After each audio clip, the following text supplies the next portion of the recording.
boa noite a todos que estão chegando, sejam muito bem-vindos. Boa noite, professor Luiz Rodrigues Vambier, o senhor me ouve? Boa noite, ouço perfeitamente. Ou como disse um político famoso há pouco tempo, ovo. Então tá certo. Professor, é um prazer recebê-lo aqui na 12ª subseção da OAB Rio. E hoje, não é querendo puxar sardinha para o meu lado, mas temos um evento que ficará marcado na história da 12ª subseção em razão do nosso convidado, que é o professor Luiz Rodrigues Vambier. Muitos estudaram os livros do professor Vambier, continuam estudando, afinal está saindo edição nova aí, não é isso, professor? Isso mesmo. Saiu agora a 19ª edição dos volumes 1, 2 e 4 e 17ª do volume 3. É a primeira vez que saem os 4 volumes de uma vez só. Desde o início, desde 98, é a primeira vez que saem todos os volumes de uma vez só. Todos pela editora RT, não é? RT. Isso aí.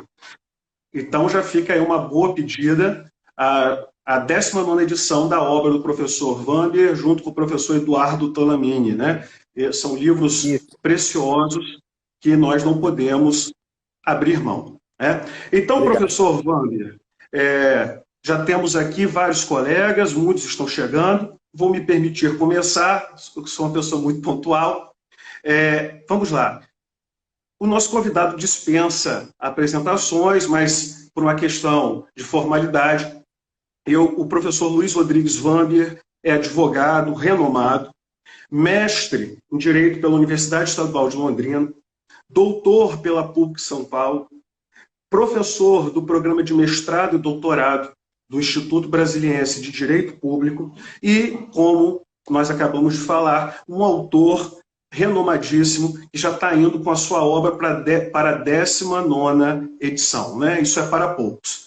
Então, professor Vambier, o tema sobre o qual iremos conversar hoje é de altíssima relevância para todos os colegas advogados, né, para todos os operadores do direito, que é a fundamentação das decisões judiciais.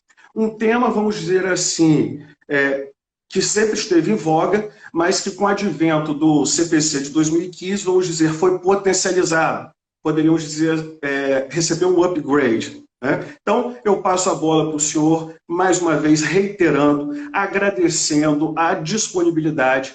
Desde o primeiro contato, o senhor sempre muito gentil, muito disponível. Então, agradecemos, mais uma vez, a palestra, a exposição que o senhor fará aqui para todos nós. É um prazer ouvi-lo, professor.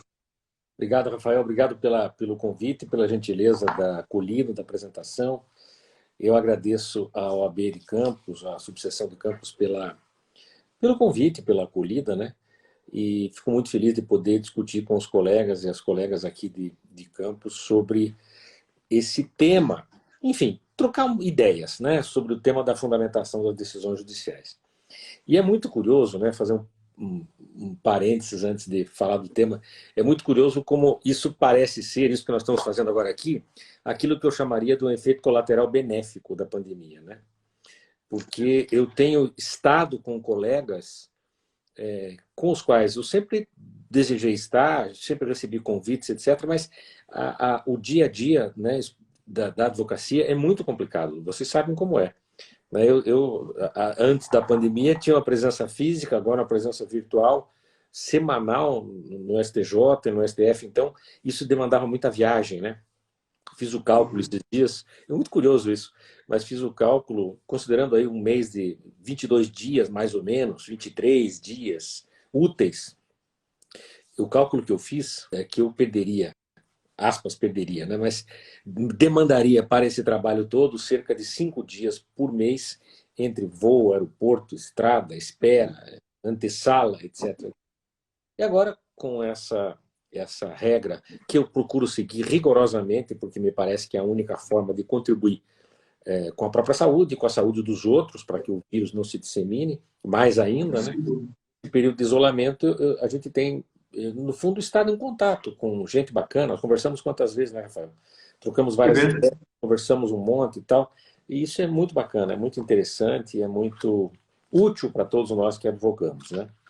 A Verdade. minha, obviamente, não é dar uma aula, é bater um papo sobre esse tema, que é um tema importante, que é um tema que foi objeto e ainda é objeto de muita polêmica, e eu, Uhum. sinceramente, não entendo sequer por que tanta polêmica em torno dele, e vamos tentar debater alguma coisinha. Fica bom assim, Crespo? Tranquilo? Excelente, professor. Bom, vamos lá. Quando foi editado o código e estava na fase de sanção presidencial, houve um expediente que foi encaminhado à Casa Civil da Presidência da República pelas três principais ou maiores entidades corporativas da magistratura, pedindo o veto do parágrafo 1º do artigo 489. E as razões que eu tive a oportunidade de ler, até porque me foram gentilmente cedidas por um amigo, colega professor magistrado, diziam respeito, basicamente, à dificuldade operacional de se decidir a partir de um elenco tão rigoroso como o do 489, parágrafo 1º, para desse elenco de atitudes que o juiz deveria tomar ao decidir, né? Passos que deveria dar ao decidir.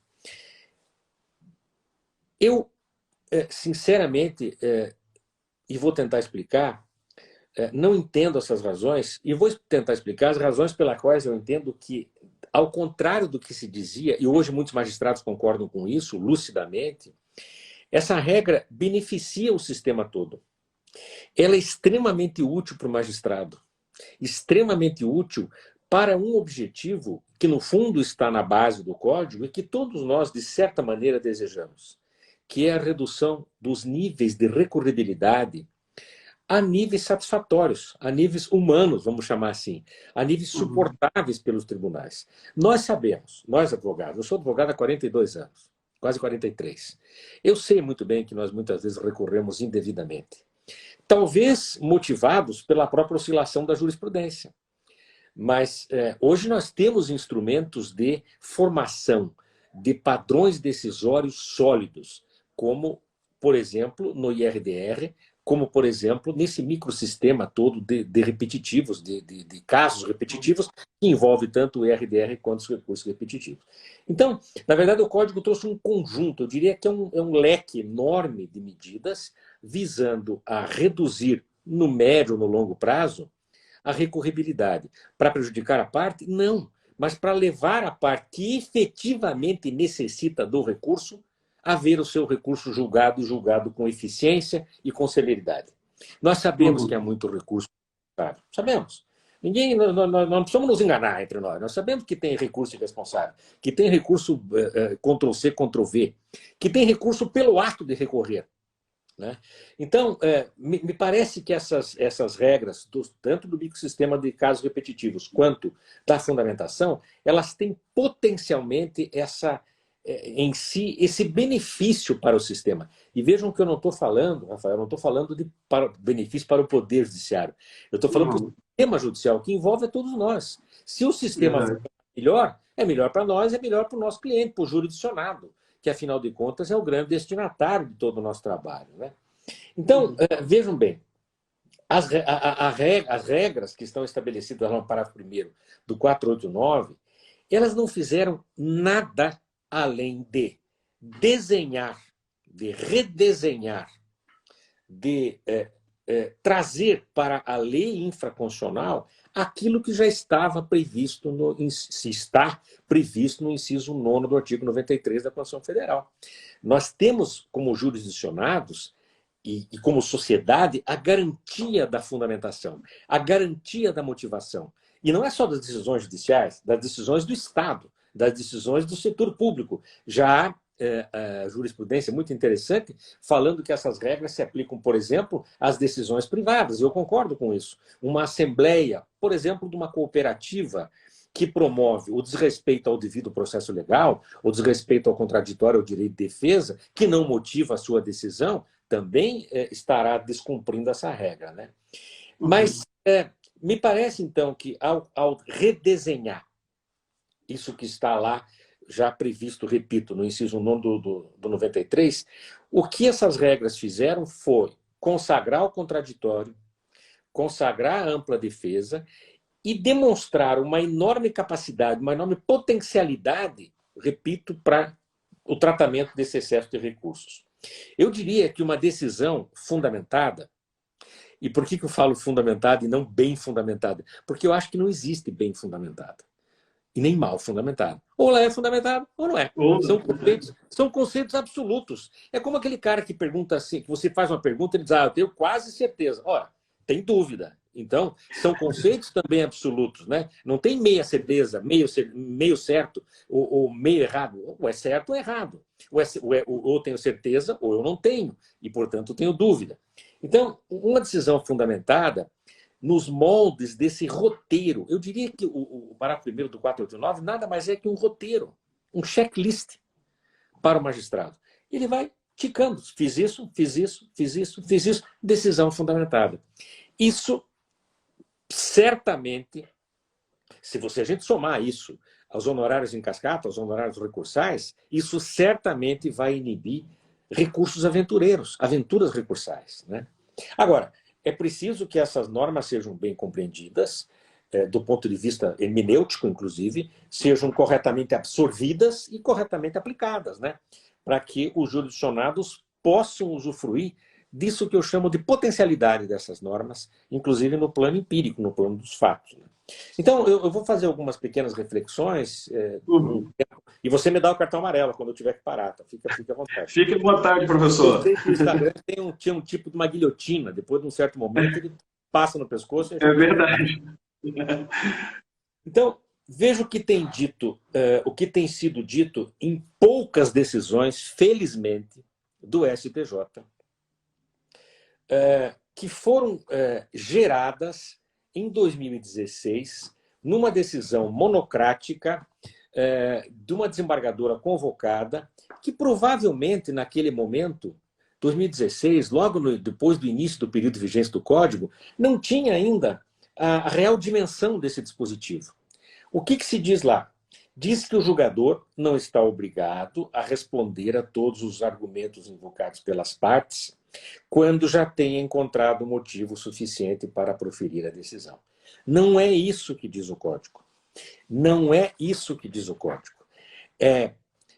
Não é esse o sentido, não é esse o sentido que o legislador quis conferir ao disposto nesse parágrafo 1º do 489. Então, eu vejo que esse jogo de palavras, de certa forma, da prática forense, acaba criando subdivisões que não existem. Digo isso porque, repito, não há decisão bem ou mal fundamentada. Ou a decisão é fundamentada ou não é. E quando se disse nessa decisão do STJ que considera-se fundamentada a decisão quando o magistrado já tiver encontrado motivo suficiente para proferir, contraria, sim, o dispositivo previsto no inciso 4º do artigo 489. Do parágrafo 1º do 489. O que diz o inciso 4º? Que a decisão não se considera fundamentada quando não enfrentar todos os argumentos deduzidos no processo, mas não para aí, que sejam capazes de infirmar, pelo menos em tese, a conclusão adotada pelo julgador. Então, imagine que o julgador tem o argumento A e o argumento B. Ele opta pelo argumento A, ou pelo fundamento A. Ele deve dizer as razões pelas quais não optou pelo outro fundamento, pelo fundamento B, ou pelo argumento B, como preferirem.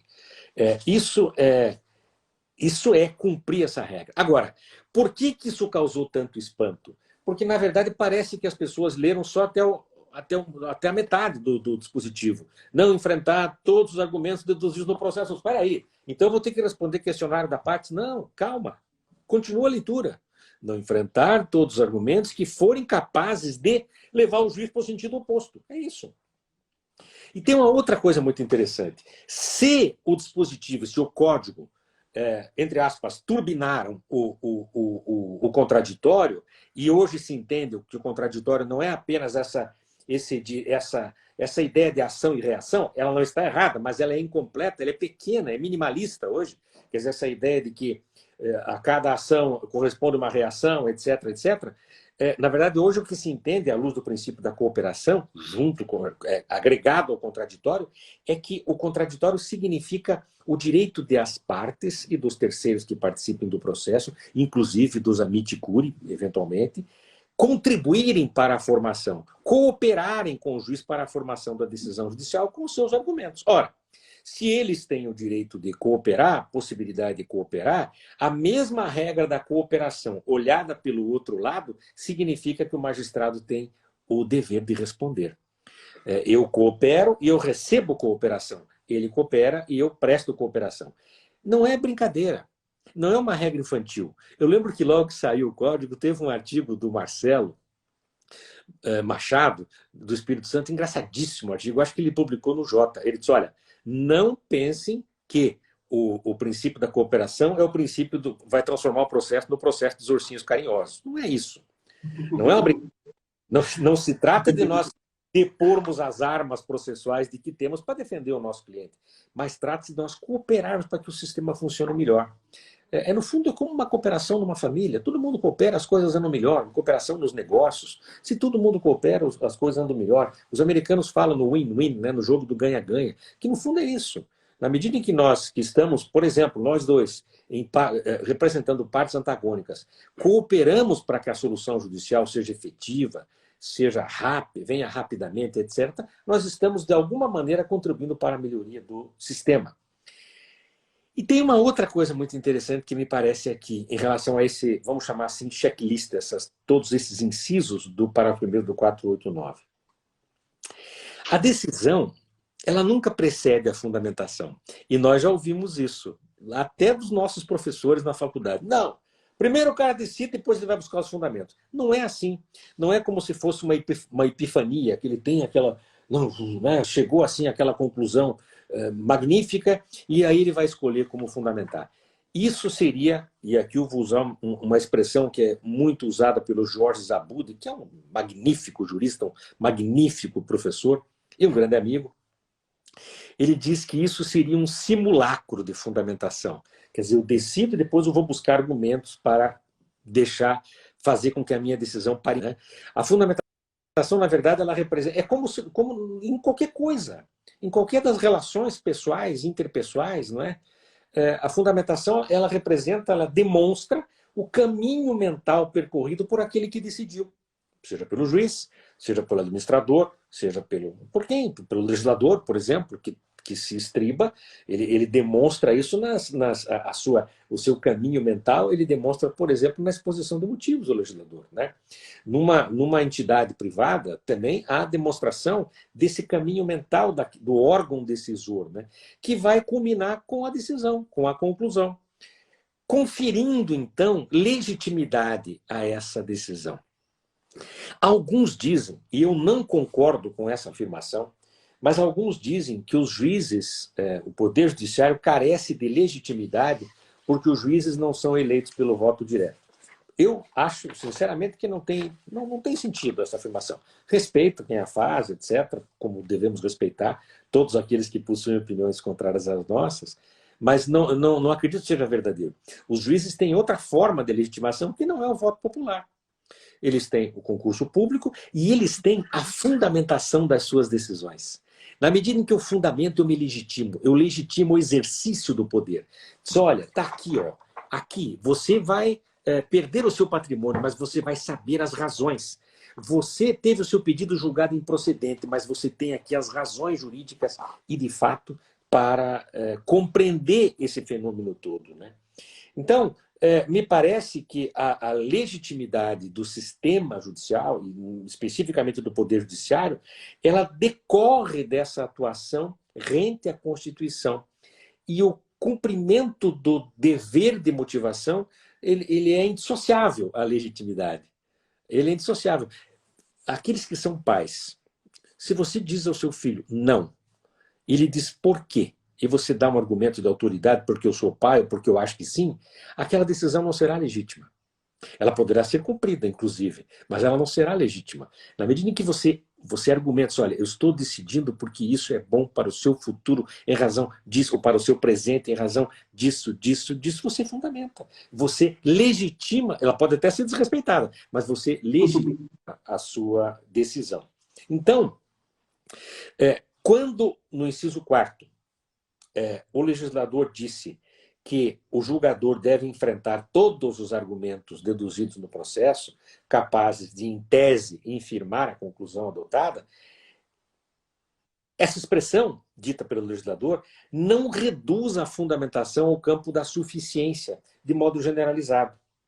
Não é isso. No caminho mental percorrido pelo magistrado, não devem ser considerados somente os argumentos suficientes, mas todos aqueles que têm a capacidade, inclusive, de levar o magistrado para outro lado, para outra direção, para uma decisão em outro sentido.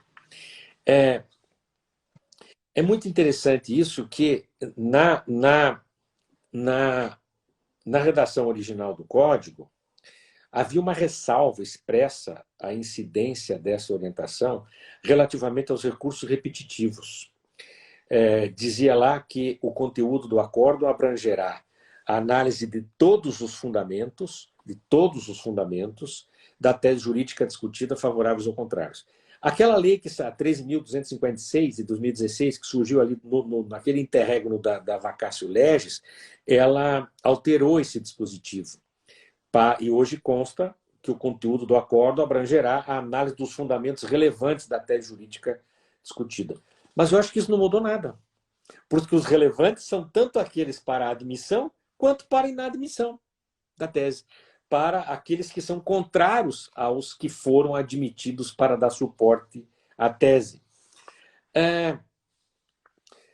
Sempre afirmei e trago para você, e para você, Rafael, e para vocês todos, a seguinte discussão. A ideia de enfrentamento de fundamentos suficientes seria admissível apenas naqueles casos em que há concessão de um pedido da parte que apresentou mais de um fundamento para um mesmo requerimento. Agora, mesmo assim, é imprescindível que se enfrente um a um todos os fundamentos apresentados pela parte em relação aos quais a decisão àquele pedido foi desfavorável. É a ideia de contraditório, é a ideia de cooperação, né? É interessante isso, como nós resistimos a isso, né? Resistimos bastante nisso. O Calamandrei já afirmava lá atrás que o homem sempre sente a necessidade, para aceitar a justiça dos homens, de razões também humanas. Então, eu penso o seguinte, que a decisão não fundamentada, ela dificilmente terá o condão, terá a potencialidade de gerar no sucumbente alguma resignação, no sucumbente alguma aceitação. Ele sempre dirá, mas por quê? E o porquê estaria exata e precisamente na fundamentação. E há ainda os impactos disso tudo na efetividade do microsistema da formação de decisões vinculantes, os tais precedentes, né?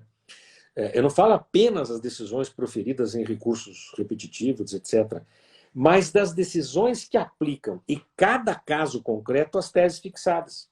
Quer dizer, a fundamentação é que possibilita o controle pela parte da adequada aplicação e também da realização da distinção, se for o caso, né? Naquela hipótese em que a parte diz, opa, peraí, o meu caso não se encaixa nessa tese desse repetitivo. O meu caso tem um elemento que o diferencia e, portanto, não se aplica à tese.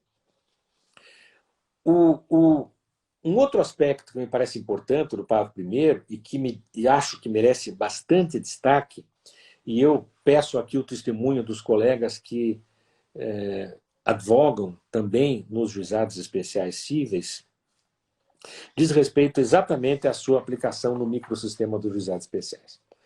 O FONAGE, que é o Fórum Nacional dos Juizados Especiais, um fórum respeitado pelos estudos que desempenha, que desenvolve, pelo papel que desempenha na orientação dos magistrados encarregados dessa tarefa do julgamento nesse microsistema, ele editou um enunciado, número 162, que diz que esse dispositivo não se aplica aos juizados especiais. Por quê? Porque há, no artigo 38, caput da Lei 9.099, uma previsão expressa no sentido de que a sentença mencionará os elementos da convicção do juiz, um breve resumo dos fatos relevantes ocorridos na audiência, etc., dispensado o relatório. Não faz o menor sentido, porque quando a lei diz os elementos da convicção do juiz, ela está dizendo para ele fundamentar. É isso. Então, aplica-se sim. Há quem diga que não se aplica porque lá no juizado especial prevaleceria o princípio da simplicidade. Mas quem disse que fundamentar é o contrário de simplicidade, é antônimo de simplicidade? Não, ela não é. Eu posso fundamentar com simplicidade. Aí já entra, Crespo, um problema cultural, né? Nós achamos que peticionar, que decidir é falar bonito, é falar muito, é escrever em latim, é escrever coisas incompreensíveis, que ninguém entende, uma linguagem fechada, hermética, enfim. Não é assim. Não é assim. Eu posso, sim, fundamentar observando todos os incisos do parágrafo 1º do 489, provavelmente em 3 ou 4 laudas, destinando um parágrafo, sei lá quantos a cada uma. Não há necessidade. É que nós temos esse veso cultural. Nós achamos que tem que escrever muito, que tem que falar muito. Né? Nós carregamos isso do tempo do bacharelismo, quando, na verdade, as peças recursais, a petição inicial, a contestação, a sentença, etc., eram quase peças literárias. Não é assim. O que se quer é objetividade. E a objetividade pode ser fundamentada. Não há problema nenhum. Acho que há ainda um outro detalhe interessante em relação aos juizados especiais, né? Que é a ausência de controle das decisões das turmas recursais pelo Superior Tribunal de Justiça em razão da inexistência, né, de recurso especial nessa espécie. Então, ainda em razão disso, me parece mais grave dizer que não se deve fundamentar. Imagina o juizado especial aplicando determinada tese mal, determinada tese sem fundamentar, que foi gerada no julgamento do repetitivo pelo Superior Tribunal de Justiça.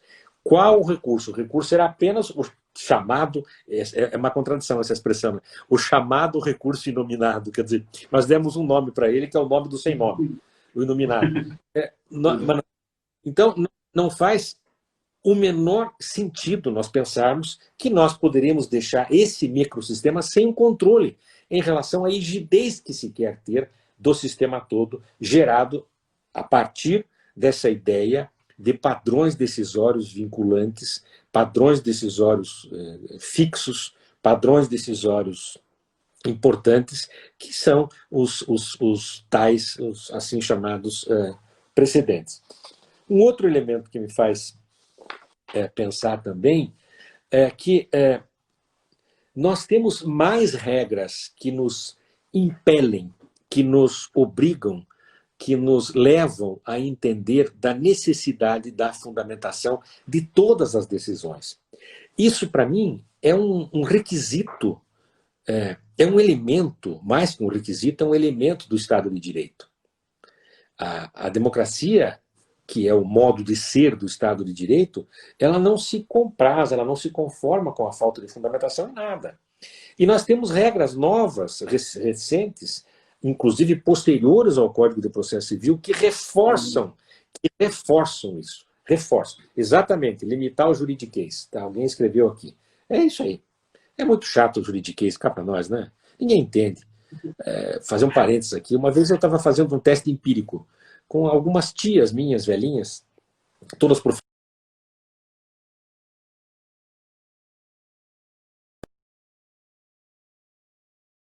O que vocês acharam? Falam bonito. Tá, mas e nada? Ninguém entendeu nada. Então, o ministro Barroso tem um texto interessantíssimo, eu não lembro em que livro que está publicado, um livro dele, de textos, uma obra com seus textos, em que ele diz que a linguagem jurídica é um fenômeno de exclusão social. Nós excluímos o nosso interlocutor quando fazemos esse, como alguém disse aqui, esse juridiquês, e fecho o parênteses. Estava falando das leis que vieram depois do Código e que, de certa forma, de forma grave, reforçam a necessidade de fundamentação. Vejam o artigo 20 da Lei de Introdução às Normas do Direito Brasileiro, inserido na redação inserida pela Lei 13.655 de 2018. Esse dispositivo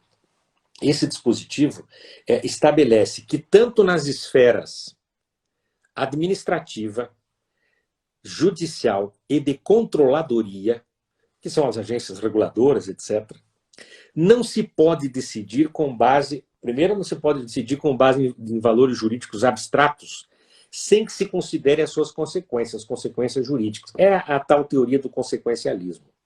E o parágrafo único diz mais. Diz que na motivação da decisão deve constar, na motivação, portanto, fundamentação, deve constar até mesmo a demonstração da necessidade e da adequação da medida imposta pelo órgão decisório.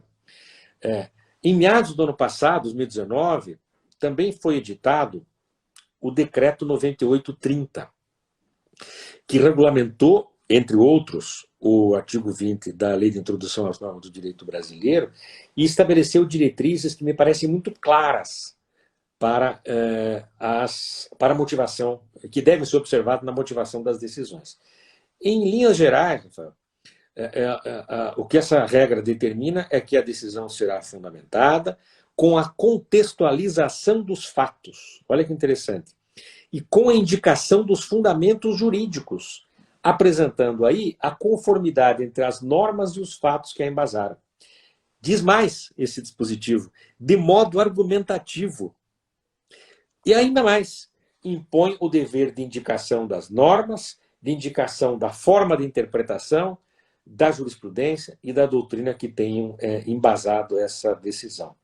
Nesses três planos, judicial, administrativo e dos controles administrativos, que imagino que possamos pensar nas agências reguladoras em qualquer das suas instâncias. No artigo 3º desse decreto 9830, para quem não leu ainda, eu recomendo a leitura, ou a releitura para aqueles que já leram, né? Há, inclusive, uma regra muito interessante que diz que quando a decisão, o mesmo que a decisão seja embasada em valores jurídicos abstratos, ela deve, sim, observar as diretrizes previstas no próprio dispositivo. E aí nós voltamos para o Código. Para a regra que está prevista no inciso 2º do parágrafo 1º do artigo 489, que é muito interessante. Diz assim, que será considerado... Não, interessante porque o legislador usou o sistema ao avesso, né? Ele não diz considerar-se-á fundamentada a decisão que. Ele diz, não será considerada fundamentada a decisão que. Então, lendo esse dispositivo, nós não sabemos quando ela é fundamentada, sabemos quando não é, efetivamente, né? É muito interessante esse método normativo do lado negativo, do ao contrário senso, né? Mas o que diz lá? Diz assim, considera-se não fundamentada a decisão que empregar conceitos jurídicos indeterminados sem explicar o motivo concreto da sua incidência no caso. Isso é fantástico. É fantástico. Nós nos acostumamos ao longo do tempo com um novo método normativo. Que é o método dos conceitos abertos ou indeterminados. Alguém na doutrina já chamou, eu acho muito boa essa expressão, conceitos porosos, porque eles funcionam como uma esponja, né? Eles absorvem o tempo presente. Então, há conceitos, por exemplo, função social do contrato. Que raio é isso? Né? Como é que eu saberei se aquele contrato cumpre ou não a função social, sem saber o que seja a função social do contrato, efetivamente? É um conceito aberto, é um conceito elástico.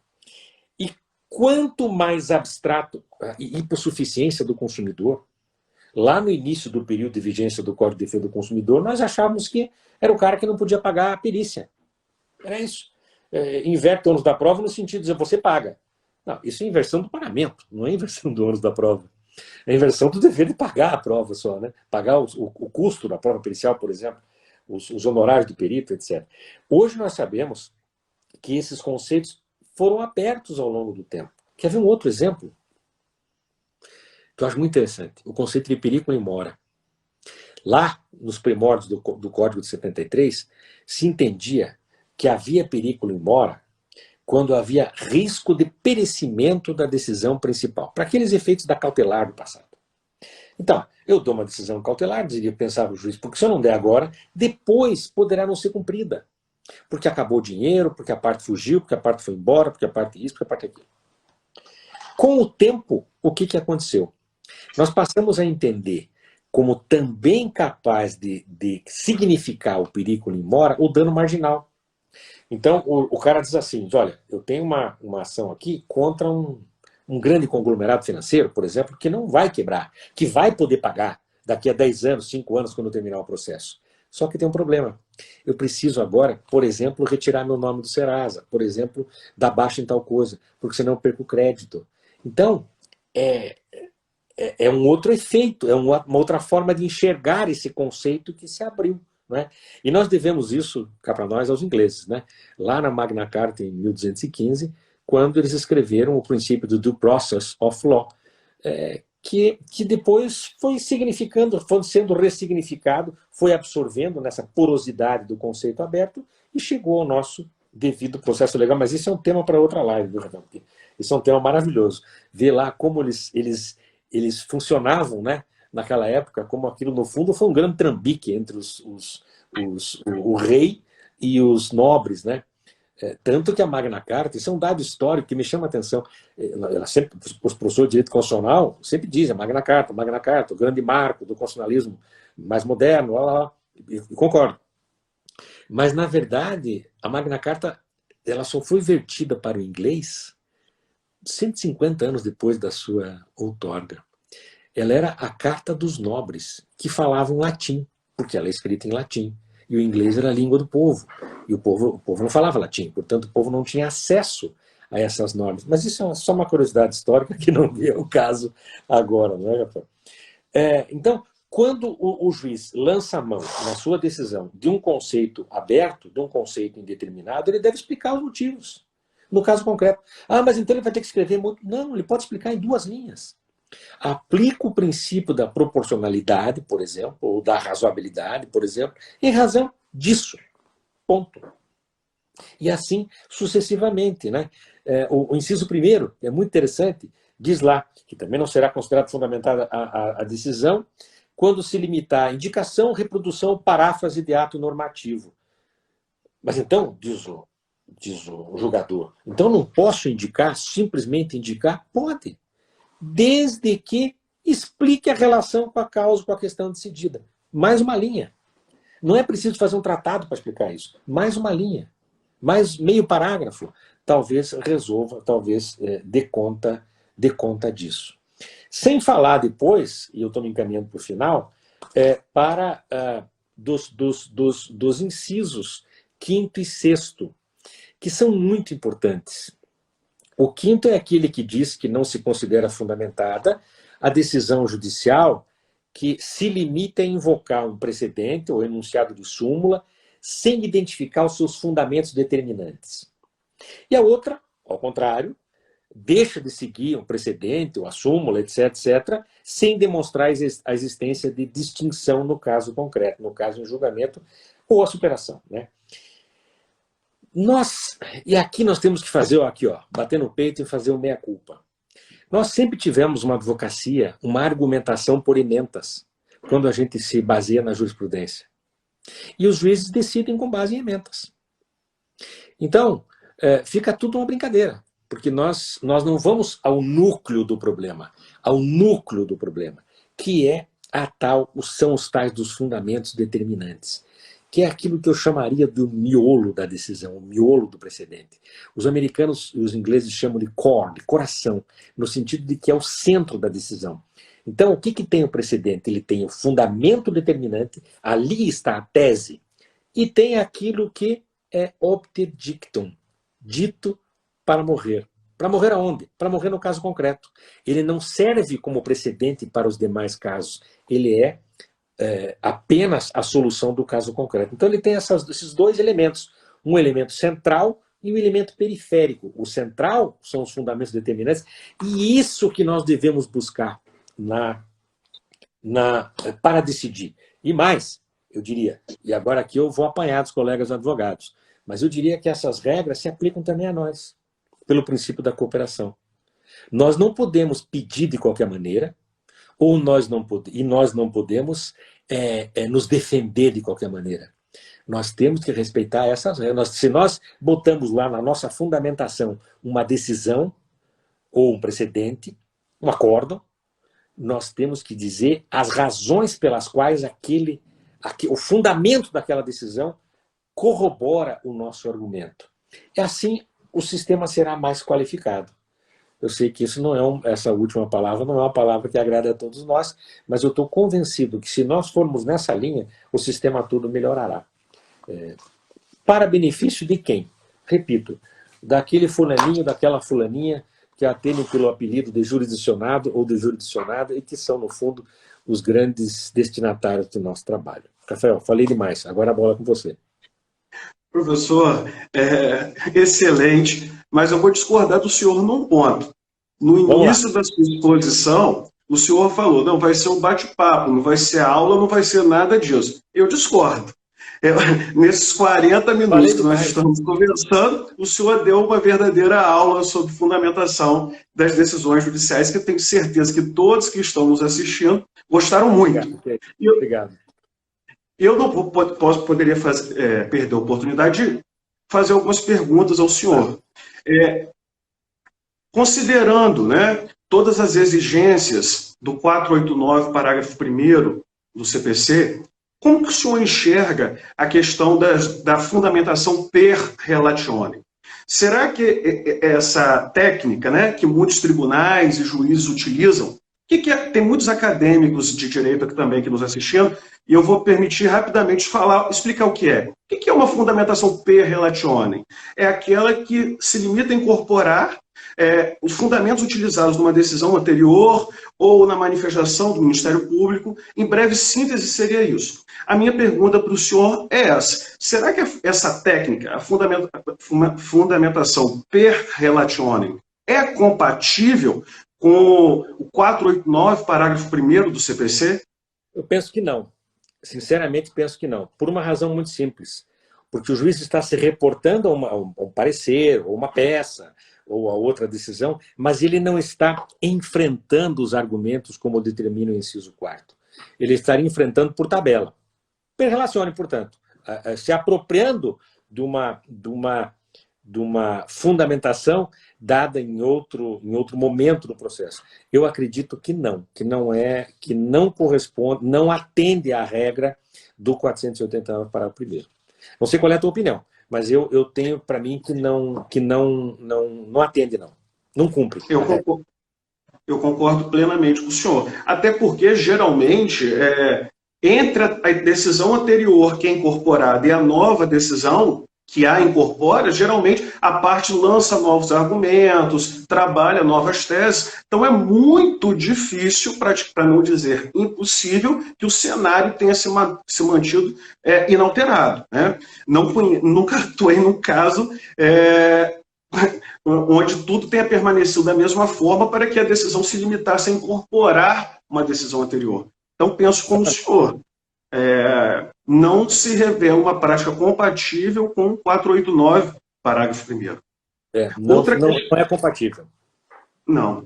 Outra questão que eu acho interessante trabalharmos é a seguinte: o rol, né, de situações listadas pelo 489, parágrafo 1º, me parece, e eu acho que o senhor também há de concordar, é meramente exemplificativo, né? O objetivo do legislador, ao elencar aquelas situações, não foi definir que somente naqueles incisos não se considera fundamentada uma decisão judicial, não é verdade? Pelo menos nesses. Quer dizer, é como se o juiz, se o legislador dissesse, olha, esses aqui são obrigatórios. Agora, você pode ter outros elementos em função da gravidade. Imagine uma grande ação civil pública complexa que envolva uma comunidade, etc. Talvez existam outros elementos que devam ser trazidos para a decisão. Mas isso aqui é o básico, né? Por isso que eu chamo de checklist. Esse é o básico. O juiz tem que ticar a decisão para ver se todos, a decisão, a sentença, ou no caso o tribunal, o acordo, para ver se todos esses elementos estão efetivamente respondidos, incorporados à decisão, né? Verdade. Outro ponto que o senhor abordou também, eu acho que é de grande valia, uma vez que muitos colegas militam no âmbito dos juizados especiais, é que há esse enunciado, há esse posicionamento do FONAGE. Quando o CPC de 2015 surgiu, salvo engano, também surgiu, foi editado um enunciado da ENFAM, que é a escola lá de formação dos magistrados, também nesse mesmo sentido, sustentando que não se aplicava o 489 para FOIMEIRO no âmbito do microsistema dos juizados. Eu acho o seguinte, professor, e gostaria de ouvir a opinião do senhor. Pior que uma sentença de piso do juizado, que não é suficiente fundamentada, é a decisão da turma recursal que a mantém pelos seus próprios fundamentos. E vem lá 5, 6 linhas dizendo que todos os temas foram debatidos o suficientemente e que isso atende o que preconiza o 93, inciso 9º. Penso que essa é uma prática perniciosa, é uma prática totalmente que foge do desígnio do constituinte e do legislador infraconstitucional. Concordo plenamente com você, é uma escaramuça, não é? Mas é claro que isso não se justifica no exercício do poder, de qualquer poder. Não tem justificativa plausível. Mas há uma justificativa humana para tudo isso, né? O excesso de processo. E isso não elimina a necessidade de decidir corretamente. E também a nossa resistência com o novo. Isso é um fenômeno psicológico curioso. Nós temos muita resistência com a novidade. Nós temos muita dificuldade de sair da zona de conforto. Então, eu sempre fiz assim, por que eu vou fazer diferente agora? Se estava dando certo lá atrás. Ora, lei nova, nova exigência. Nova exigência para todos nós, né? Então, esse tipo de decisão, no meu modo de entender, é nula. Ela por mais que ela faça um jogo de palavras, dizendo, não, ali está tudo... Não, ela é absolutamente nula. Concordo plenamente. No âmbito do juizado, como o senhor falou, a gente fica pós decisão da turma recursal, fica difícil recorrer, salvo um extraordinário que é praticamente impossível de ser admitido, né? Então, sim, fica uma questão extremamente complexa para aqueles que militam. Na verdade, é uma falta de compreensão do sistema, né? Não se trata, eu sempre digo isso, olha, não se trata de uma disputa entre advogados e juízes, se trata de cuidar da sociedade.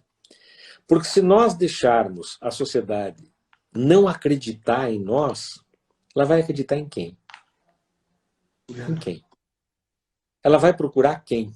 Tem um livro do professor Luiz Fernando Coelho, um livro já antigo de filosofia, chamado Teoria Crítica do Direito, em que ele fala do direito paraestatal, direito, entre aspas, paraestatal.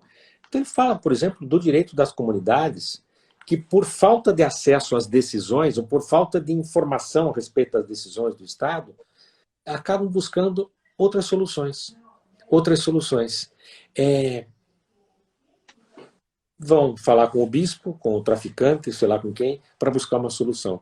E, na verdade, o poder não tem vácuo, né? Não admite vácuo. Onde o Estado deixa de responder eficientemente, alguém ocupa esse espaço, né? Então, não se trata de uma disputa corporativa, trata-se de pensar na sociedade, né? Vai dar mais trabalho? Talvez dê.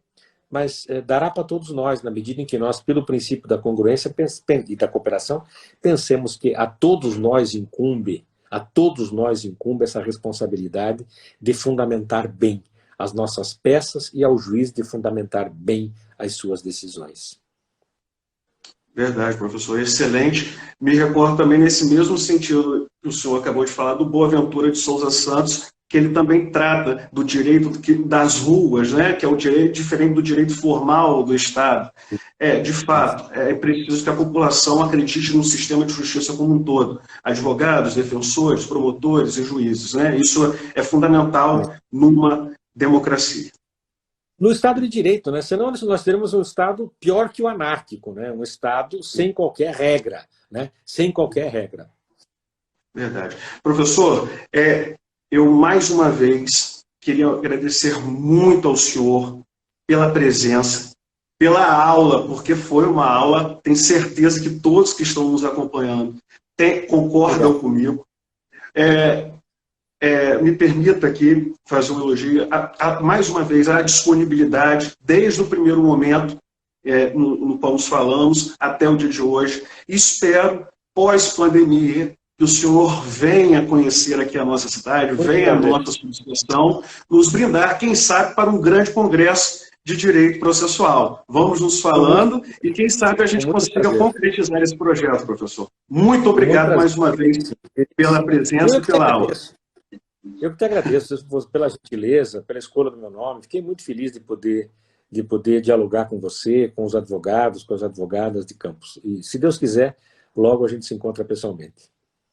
Excelente, professor Vamber. Agradeço a todos que nos acompanharam até esse momento. Mais uma vez, muito obrigado e até uma próxima oportunidade. Boa noite. Abraço a todos.